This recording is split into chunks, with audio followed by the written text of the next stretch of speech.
ಬಂದ್ ಮಾಡಿದ್ವಿ ಅದಕ್ಕಪ್ಪ ಅಂದ್ರ ಇವೇನು ವಾಹನಗಳದಾವ ಇವತ್ತ ಬೆಲೆ ಏನದಲ್ಲ ಡೀಸೆಲ್ ರೇಟ್ ಏರಿದ್ರಿಂದ ಆ ವಾಹನ ಮಾಲೀಕರಿಗೂ ದೊಡ್ಡ ತೊಂದರೆ, ಪ್ರತಿಯೊಬ್ಬ ಗ್ರಾಹಕರಿಗೂ ತೊಂದರೆ. ಅದಕ್ಕೆ ಸರ್ಕಾರ ಇವತ್ತೇನು ಮಾಡ್ಲಕತ್ತದಪ್ಪ, ಲೂಟಿ ಮಾಡ್ಲಕತ್ತದ, ಹಗಲ ದರೋಡೆ. ನಿನ್ನೆ ನಾ ಹೇಳಿದಲ್ಲ, ಸುಮಾರು 13 ಎಕರೆ ಸುಮಾರು 8-10 ಕೋಟಿ ರೂಪಾಯಿ ಆಸ್ತಿ ಇಬ್ಬರು ಮಂತ್ರಿಗಳು ಕೂಡಿ, ಅದು ಕಂದಾಯ ಮಂತ್ರಿ ವಿಧಾನಸಭಾ ಕ್ಷೇತ್ರದಾಗ ಡುಪ್ಲಿಕೇಟ್ ಉತ್ತಾರೆ, ಡುಪ್ಲಿಕೇಟ್ ಎಲ್ಲ ಮಾಡಿ ಇವತ್ತು ಆ ಭೂಮಿಯನ್ನು ಕಬಳಿಸಿದ್ದಾರೆ. ಅವರೆಲ್ಲ ಅಧಿಕಾರಿಗಳನ್ನ ಸಸ್ಪೆಂಡ್ ಮಾಡ್ಬೇಕಿತ್ತು, ರಿಪೋರ್ಟ್ ಕೊಟ್ಟರು ಸಹಿತ ಸರ್ಕಾರ ಏನು ಕ್ರಮ ತಗೊಳ್ಳ. ಅಂದ್ರೆ ಇದಕ್ಕೆ ನೇರವಾಗಿ ಮುಖ್ಯಮಂತ್ರಿಗಳೇ ಜವಾಬ್ದಾರಿ ಆಗ್ತಾರೆ. ಮುಖ್ಯಮಂತ್ರಿಗಳು ಅದನ್ನು ತನಿಖೆ ಮಾಡಿಸಬೇಕು, CBI ಕೊಡಬೇಕು. ಸರ್ಕಾರದ 13 ಎಕರೆ ಅಂದ್ರೆ ಸಾವಿರಾರು ಕೋಟಿ, 1 ಎಕರೆ ಅಂದ್ರೆ ಆ ಜಾಗ ಇದ್ದಲ್ಲಿ ಸುಮಾರು 500 ಕೋಟಿ ರೂಪಾಯಿಗೆ 1 ಎಕರೆ ಇದೆ. ಅದಕ್ಕೆ ಬಂಧುಗಳೇ, ಎಲ್ಲರೂ ನಮ್ಮ ಸಕ್ರಿ ಮಂತ್ರಿ ಭಾಳ ದೊಡ್ಡ ಮಾತು ಹೇಳ್ತಿದ್ದ, ಅವನು ಒಂದು ದೊಡ್ಡ ಹಗರಣ ಮಾಡ್ಯಾನ, ಬರ್ತೈತೆ ಅವನು ಬಾಗಲಕೋಟದಾಗ ಹೋಗಿ ಏನೋ ರಾಜಯೋಗ ಯಾವುದೋ ಯೋಗ ಹೊಡೆದ ಗಜಕೇಸರಿ, ಅವ್ರಿಗೆ ಗಜಕೇಸರಿ ಆಯ್ತು. ಯಾಕಂದ್ರೆ ಹೆಂಗಂದ್ರೆ 100-150 ಕೋಟಿ ರೂಪಾಯಿ ಎಲ್ಲ ಸಕ್ರೆ ಕಾರ್ಖಾನೆ ರೊಕ್ಕ ಹೊಡೆದ. APMC ವ್ಯಾಪಾರಸ್ಥರ ಕಡೆ, ನಮ್ಮ ಬಿಜಾಪುರ APMC ವ್ಯಾಪಾರಸ್ಥರ ಕಡೆಯಿಂದ ರೊಕ್ಕ ಹೊಡೆದಾನ. ಅದ್ರ ಅನ್ಸುತ್ತಾರೋ ವ್ಯಾಪಾರಸ್ಥರು ಹೇಳಕ್ಕ, ನಾವೇ ಒಯ್ದು ಕೊಟ್ಟು ಬಂದೀವ್ರಿ ಅವನಿಗೆ ಅಂತೇಳಿ. ಎಲ್ಲ ಕಡೆ APMC ಕಲೆಕ್ಷನ್ ಮಾಸ್ಟರ್. ಹೆಚ್ಚು ಕಾಂಗ್ರೆಸ್ನ ಮಂತ್ರಿಗಳೇನದಾರಲ್ಲ ಅವರೆಲ್ಲ ಅಕ್ರಮ ವ್ಯವಹಾರನಾಗ ತೊಡ್ಬಿಟ್ಟಾರೆ. ನೋಡಿ, ಇವತ್ತು ವಾಲ್ಮೀಕಿ ನಿಗಮದ್ದು 187 ಕೋಟಿ ರೂಪಾಯಿ ST ಜನಾಂಗದ ಅಭಿವೃದ್ಧಿಗಾಗಿ, SC ಜನಾಂಗದ ಅಭಿವೃದ್ಧಿಗಾಗಿರುವಂತ ನಮ್ಮ ಜಿಲ್ಲಾಧ್ಯಕ್ಷ ಹೇಳ್ದಂಗೆ ಸುಮಾರು 29,000 ಕೋಟಿ ರೂಪಾಯಿ ಇವತ್ತು ಗ್ಯಾರಂಟಿಗೆ ಹಾಕಿದ್ರು.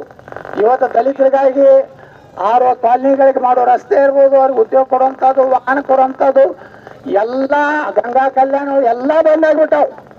ಯಾಕಂದ್ರೆ ಅದನ್ನೆಲ್ಲ ಗ್ಯಾರಂಟಿ ಹಾಕ್ಬಿಟ್ರು. ವಾಲ್ಮೀಕಿ ಇದ್ರಾಗಂತೂ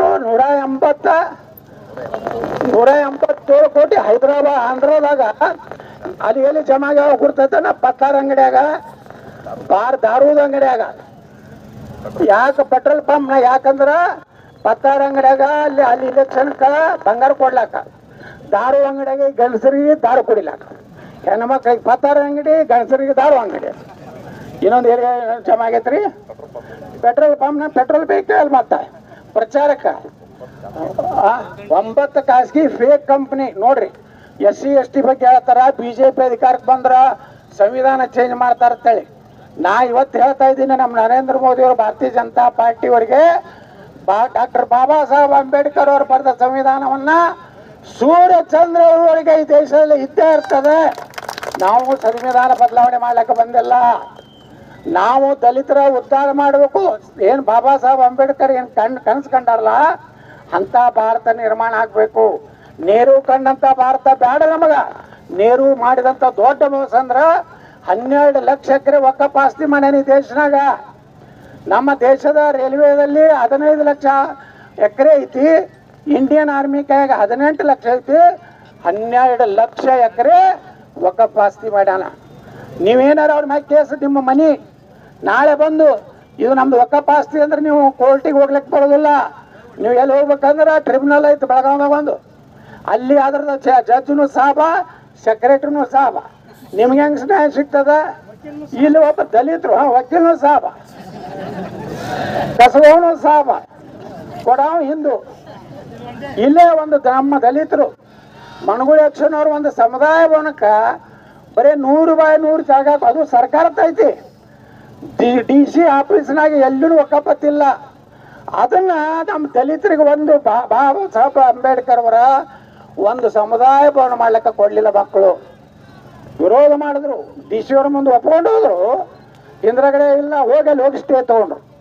ನಾನು ಹೇಳಿ, ನಾ ದಲಿತ ಸಮಾಜದವ್ರಿಗೆ ಅವ್ರಿಗೆ ಒಳ್ಳೆಯ ಒಂದು ಜಾಗ ಕೊಟ್ಟು ಯಾವ ಬಾಬಾ ಸಾಹೇಬ್ ಅಂಬೇಡ್ಕರ್ ಅವರ ಸಮುದಾಯ ಭವನ ಕಟ್ಟೇ ತೀರಿಸ್ತೇವೆ ಅಂತ ಮಾತನ್ನು ಅವ್ರಿಗೆ ಹೇಳಿದ್ದೇನೆ. ಅದೇ ರೀತಿ ನಾವು ಹೈಕೋರ್ಟಿಗೆ ಹೋಗ್ತೀವಿ, ಚಾಲೆಂಜ್ ಮಾಡ್ತೀವಿ ಅದನ್ನು.